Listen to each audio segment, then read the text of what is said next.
Early before the city could completely awaken, before the workplace lights flickered on, in their sterilized rhythm, was how I always began my morning. Steam would rise in the chilly air of my apartment, in the heart of the city, as the kettle on my old burner hummed softly. The one thing that never varied in my routine was a small ceramic teapot, pale green with a spiderweb break down the handle. I would open the curtains and let the bluish light of winter flood across the wooden floor. My mentor Helena gave it to me 10 years ago when she retired from Langston Consulting. It was ancient and chipped, but still usable. She informed me, "It's not about how it looks, but about how it holds together, even with the crack." I adhered to this statement ever since. Even when I was promoted, moved towns, and had to deliver the eulogy at her funeral, I never replaced it. Like many others that morning, I checked my inbox before brushing my teeth, poured my tea, and turned on the local AM station that played jazz and light news. Until recently, I was the Senior Vice President of Strategy at Anderton West, a mid-sized Chicago investment firm with an extremely polished glass lobby and grandiose illusions. My name is Marissa Hale. I had been employed there for about 10 years, helped transform the mergers section from a four-person jumble into a well-run business that prevented the collapse of multiple acquisitions. Half of the squad was trained by me. During the European closings, I answered calls at 2 in the morning. I never missed a board review every 3 months. Even though I didn't have a name on the door, I was the one that people called when things went wrong. That's why I was disturbed by the abrupt stillness. It began quietly. A calendar invite that was missed, a budget choice that was made without consulting me. I hadn't interviewed the new hire. When I attempted to view project updates that I used to supervise, I was met with closed folders and tiny unavailable notifications. I initially accused myself of being paranoid. After all, business trends change constantly. However, treachery has a certain quietness about it. Not explosive, not really dramatic. Simply put, cold, far away, like someone moving things around in the room without you noticing. 8 months earlier, Nolan Ray, the new CEO, had started Charm, and sustainable energy branding are key components. I initially assumed the worst about him. He was youthful, decisive, and appeared to appreciate my contributions. In board meetings, he made astute inquiries. We had 2 lunches. Even after the Texas acquisition almost failed, he praised my restraint under fire. But gradually a change occurred. He began attending meetings without my presence. Junior employees were given clients that I had developed over the years. Although I had personally started the contact 3 years prior, I was no longer on the Zurich deal. Email thread. Then I discovered a glossy internal newsletter on my desk 2 weeks ago. It was left there like a flyer not addressed to me. Lena Carr, a 29-year-old rising star with experience in marketing, was praised for being promoted to Director of Strategic Growth Initiatives. That was my responsibility. It was close enough to my role anyway that it made my chest clench. That day I did not react. With the composure of someone watching their own house burn quietly behind their back, I simply put the newsletter in my drawer, finished my tea, and sat through the remainder of my appointments. A formal demotion did not occur. No talking erasure, only gentle, surgical, intentional. Thus we arrive at this morning.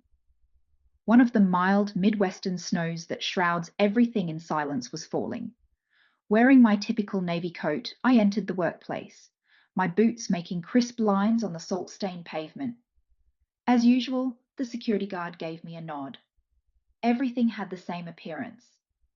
However, I could sense it, like if I were entering a room right after someone had said something offensive. Nolan summoned me into the tiny glass conference room, close to the executive wing, as I was halfway to my office. He didn't even sit. "Could I talk to you for a minute?" "Marissa." He spoke in a polished, clipped tone. He pointed to the chair across from him, but neither did I take a seat. He said, "I'll get right to the point. A portion of the strategic oversight is being reorganized. We're sunsetting your current role. We're shifting to a cross-functional, more flexible paradigm." Sunsetted. As though my whole contribution to this business could be condensed into a metaphor of a pastel skyline, I answered evenly, "I see," in a faint but steady voice. He didn't actually look at me. He simply tapped a pen against the table's edge, while maintaining eye contact with the folder in front of him, as if it were more entertaining than I was. Naturally, there will be a transition package. We would also be pleased to offer a reference. I realized then. For weeks this had been going on. Perhaps more time, I stated bluntly. "You've already selected someone. Lena Carr." He offered a small nod after blinking once. "She will assume responsibility for the growth initiative portfolio." I was oddly at ease, hollow, but not quite icy or furious, as if the air inside of me had been cleared to allow the sound of those words to reverberate. I said more to myself than to him. "I created that portfolio from the ground up." As if being thankful was enough to sweep the floor behind me, he replied hastily, "And we're grateful for that." The meeting ended. At that point, he put the envelope on the table, and I left without touching it. My legs felt solid. My hands remained steady. However, something delicate broke within. Something that has been surviving on old promises and willpower for far too long. I packed quietly. After being a home for so long, my office seemed strange. I put my belongings in a plain cardboard box, including the teapot, the small plant I had twice raised from the dead, and a framed photo of my dog Charlie. I held it for a moment longer than I should have. I saw that the handle crack had gotten a little bigger. That was something I had never seen, or perhaps I had, but I simply didn't want to. Rather than going through the front lobby, I exited the building via the parking garage. I had no idea why. Perhaps I didn't want to walk by the front desk, where I used to welcome new employees. Perhaps I didn't want to see the young interns, who still believed that their hard work would keep them safe. Perhaps I simply didn't want my face to be seen.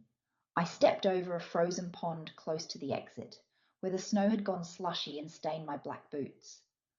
I hardly noticed the wind whipping past the concrete pillars, as though every cup, paperweight, and farewell I hadn't yet said were formed of stone. The cardboard box had gotten heavier in my arms. After putting the package in the passenger seat of my automobile, I simply sat there, not in tears, not moving, simply breathing. The numb quiet, breathing that follows a blow. It's funny because being let go doesn't have a respectable soundtrack. No quartet of strings, no loud protest music. The world goes on as if nothing had changed, except for your own faint breath fogging up the windshield I didn't return home.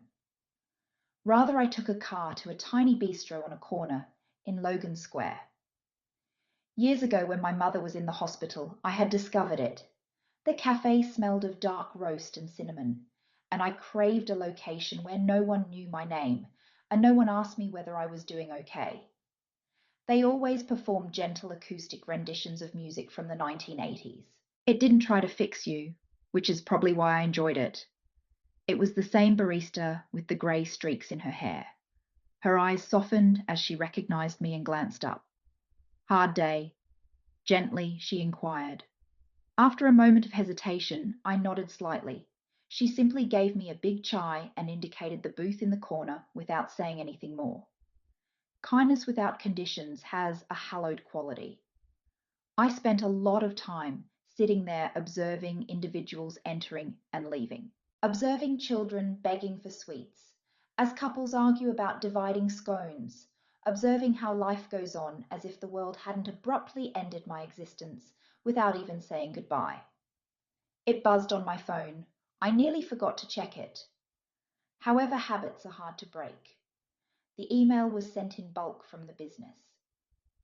Exciting new leadership chapter is the subject line. An elbow to the ribs was how the words felt. Still, I opened it. Lena Carr, the recently appointed head of strategic development, was there, her confident and smiling headshot. The article extolled her modern leadership approach and visionary mindset, yet it made no reference to the previous 7 years I didn't mention the team I created. Don't bring me up, I shut my eyes. Dismissing it was one thing, to be erased was another. And it was just that, wasn't it? A silent erasure, not a dismissal, a substitute with no name. As though I had never been important at all, I could feel the heaviness rising in my chest, but it wasn't quite sadness yet. It's unfortunate, that strange, unsettling suspicion that they might be correct. Perhaps you are outdated. Perhaps you're speaking more quietly now. Perhaps without you the meetings do run more smoothly. Perhaps there is no place for you in the future. I didn't make any calls that evening. Not my sister. Not my former partner. Not the friend who, after we drifted away, continued to inquire about me. I had no desire for pity. Advice wasn't what I wanted. I didn't want to hear, "You'll bounce back," from someone who had never had their former trainers subtly push them away. Rather, I placed the box on the kitchen counter after returning home. Through the opening in the flaps, the teapot was visible. That's where I left it. I hardly moved at all for 3 days. On the fire escape, I saw snow fall and evaporate. I disregarded messages from former colleagues. I stayed away from LinkedIn as if it were poison. I placed half-drunk mugs on the counter and ordered meals that I never finished. But something changed on the 4th day. It wasn't a particularly inspiring moment. A restlessness, that's all. The sort of feeling you get from sleeping too much. A quiet hum of no that is persistent but not loud.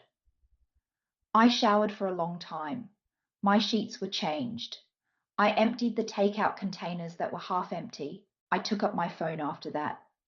More texts than I anticipated were there. Neha, the previous director of client partnerships, sent. One last fall she had departed. I saw the news. What they did was bullshit. I'm available if you want to converse. Or in a metaphorical sense, burn the house down. Then another Chris from the legal team. I assume you didn't quit on your own volition. Tell me if you require any backups or documentation. Then there was one that made me halt. No name. You deserved better. I couldn't identify the number. I didn't comprehend who it might have been until hours later. My previous intern, Adrian, is currently working as an analyst for a rival company. He had experienced panic episodes before presentations, which I had helped him manage. After a terrible client contact, he once sobbed in my office. He had been guided through it by me. He never forgot. Apparently, neither did anybody else. They attempted to make me feel excluded, but it wasn't quite successful. People did not forget, and perhaps just possibly I wasn't as isolated as I initially believed. A week went by. I hadn't opened the box yet. On my kitchen counter, it sat like a silent indictment. In my mind, I had begun to think of it as the box that contained my quiet, full of things I had decided to keep within, even though I should have spoken up. I believed I had learned everything there was to know about the events at Anderton West. I believed I had previously sketched out every instance of treachery. However, betrayal has layers much like rot. The mold is not visible until the wall is disassembled.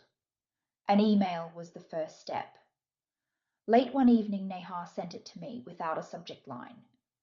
Thought you should see this, along with a screenshot. 2 months prior to my termination, the picture displayed a Slack exchange between Nolan and another executive. Car is nearly prepared. Right now. Hale is simply dead weight. She is too devoted and proud to oppose it. Before the Q1 push, let's have a quiet dusk. I looked at it for a while. Not simply the words. The voice, too devoted, too proud. As if it were a weakness, as if it were the reason they assumed I would leave quietly. One thing they were correct about was that I hadn't fought. In that glass room, I didn't resist. I didn't ask for clarification payment or an explanation. I kept my mouth closed and my back straight as I stood there. And that was what they relied on. I went over the message once more, and once more, till the words ceased to hurt. They simply sounded clear and frigid. They had it planned. They used my quiet as a weapon, and I gave them permission. The layoff wasn't the only thing Lena Carr wasn't even relevant anymore.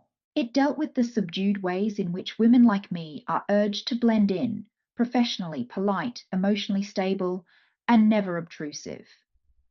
I had also done my share. I reflected on all the occasions I had stepped in to protect my team's reputation. Every time I corrected someone else's error without taking credit, I worked late every night, but I never mentioned it since.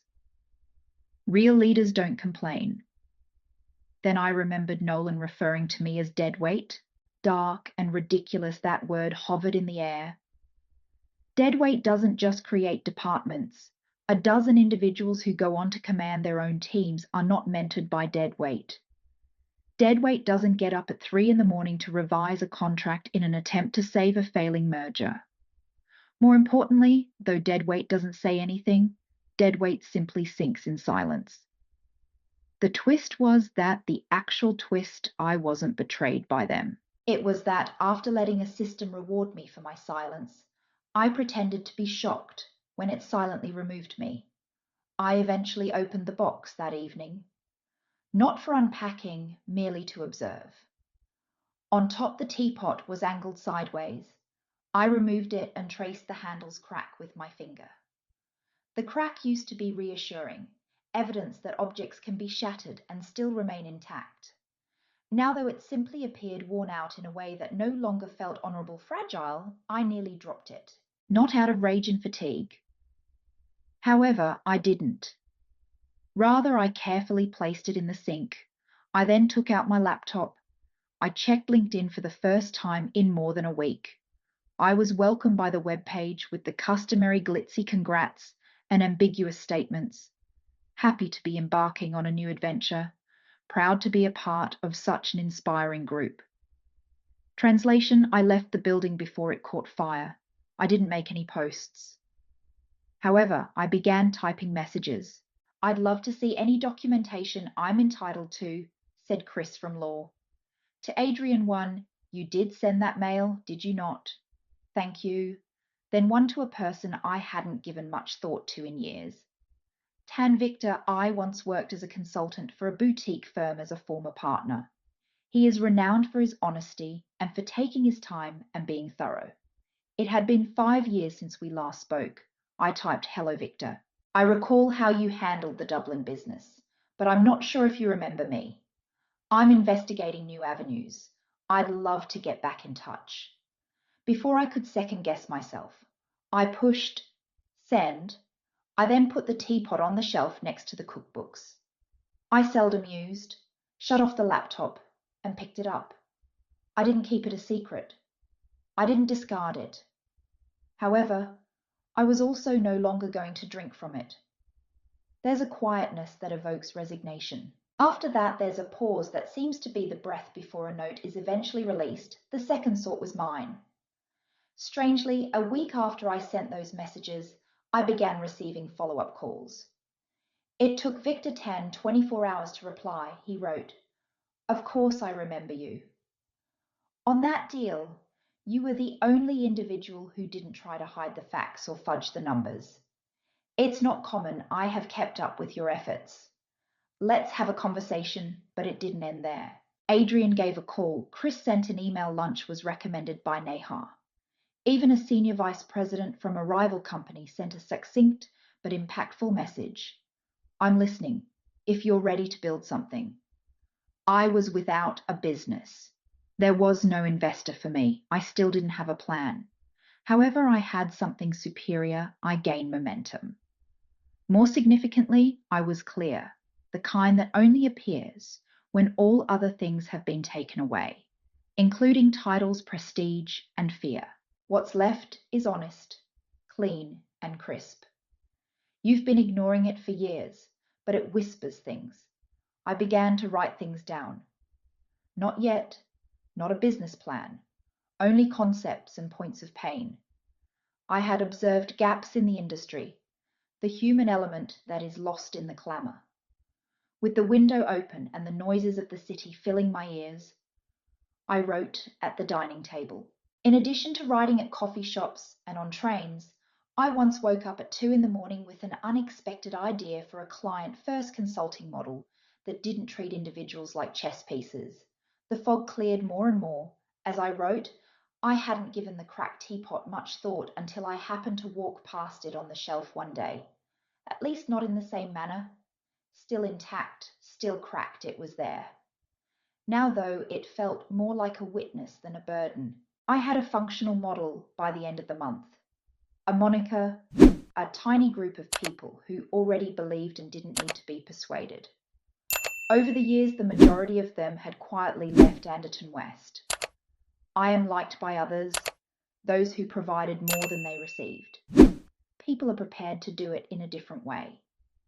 We rented a little office in a repurposed structure that had awful heating and wood beams. It was light, though it was roomy. Furthermore, it lacked the politics we had abandoned. Clearpoint Collective is the name we gave it. It was a simple name, however, it held significance for us. We had no intention of inciting a rebellion. We were constructing a return to reality. No games, don't spin PR. Just the kind of trust that cannot be purchased, and clarity. The initial clients were wary. We didn't make unsupportable promises. We arrived, listened intently, and restored the trust in collaboration that so many of them had lost. Word got out in a matter of weeks, nor explosive nor viral, just subtly. Through the channels that really count, silent nods, across boardroom tables, late night phone conversations and handshakes. Then came the unexpected moment, a call to action. It was a gathering of regional leaders. This is the type of event that Anderton West used to support before they became overly preoccupied with enhancing their reputation. A panel titled Leadership in Transition, What Corporate Culture Forgot, asked me to participate. I nearly declined. The thought of being seen again still made me cringe, of being silently escorted off stage and then re-entering the spotlight. I did, however, say yes. I didn't enter the stage with any kind of obligation to prove anything. As for me, I was stepping onto it. Despite its small size, the auditorium was full. I noticed some heads turning when my name was called. A few were taken aback. Some people are expecting. Some are only inquisitive. I didn't have a blazer on and wore a basic navy dress. No armor. I sat down and awaited my turn. I hesitated when the microphone was handed to me, just long enough to experience the gravity of the situation. Next I said, I thought loyalty kept you safe, that those around you would recognize your worth if you put in enough effort, stayed up late, and made enough silent sacrifices. However, I've discovered that unrestrained loyalty isn't a sign of strength. The deterioration is gradual. Allowing others to take more of you than they provide is not how you earn your value. Knowing when to give up and when to begin something better is how you earn it. I did just that. That's the nature of Clearpoint, not retaliation. Not just for the sake of causing trouble, simply a different sort of reality. The ensuing quiet wasn't uncomfortable. It was packed. And when the ovation did come, it was gradual rather than overwhelming. Courteous, actual. I went outside into the chilly early evening after the ceremony, the kind of cold that catches your breath and pinches your nose. And I had an odd feeling when I glanced up at the orange streetlight catching the drifting snow pride. Not because I had retaliated, because I was no longer acting as though I didn't want more. When I got up that morning, I had no idea that it would be the last snowfall of the season. The sky was a gentle, delicate grey, and the city was covered with dust. Wearing the ancient flannel robe I kept for the weekends, I padded barefoot over the wooden floor. It was a pleasant kind of quiet in the flat. Not the type that puts pressure on your chest, one that breathes beside you. I prepared tea. Not coffee, not espresso. Tea. The traditional manner. I grabbed the kettle, slowly turned the knob, and waited for the well-known hiss. I then moved to the shelf above the cookbooks without giving it any thought. There was still the broken teapot, awaiting. Not with embarrassment, not out of nostalgia, simply said present. I took it down. I traced the little crack that broke the handle with my finger. It was now somewhat faded from years of use and neglect. This time, I didn't boil the tea for anybody else. For meetings, no. Not to relieve tension. Only for me, I reflected on how far I had come and how much I had once been willing to carry, simply to be seen as the steam curled into the cold light. Clearpoint was doing well, not blowing up, not taking over, just real deliberate and steady. We now had a client waiting list. 3 new members have joined our modest team. I had even resumed mentoring, but this time I encouraged my mentees to establish limits before discussing their job aspirations. People took notice. Anderson West had stumbled a silent collapse. The terms of Nolan Ray's resignation were unclear. Articles were present, conjectures, even a series of podcasts. None of them were heard by me. Not because I was indifferent, since I was no longer required to. The truth will eventually come to light, even if you're not shouting it while standing there. I received a letter in the mail a few months ago, written by hand. No address for return. You were never dead weight. Some of us simply lacked the confidence to say it aloud. From the other side of the table, a silent one. I made no attempt to determine who sent it. I simply put it in a drawer with a picture of my dog and Helena's old watch. It included no vindication, just tranquility. I sat by the window and had my tea that morning. The snow had begun to glow as the sun began to break through the clouds. The city below was moving, yet not wildly or uninterestedly, but rhythmically, like a tune that I no longer had to hurry to keep up with. I sipped. It was a slightly bitter warm tea, the way I wanted it.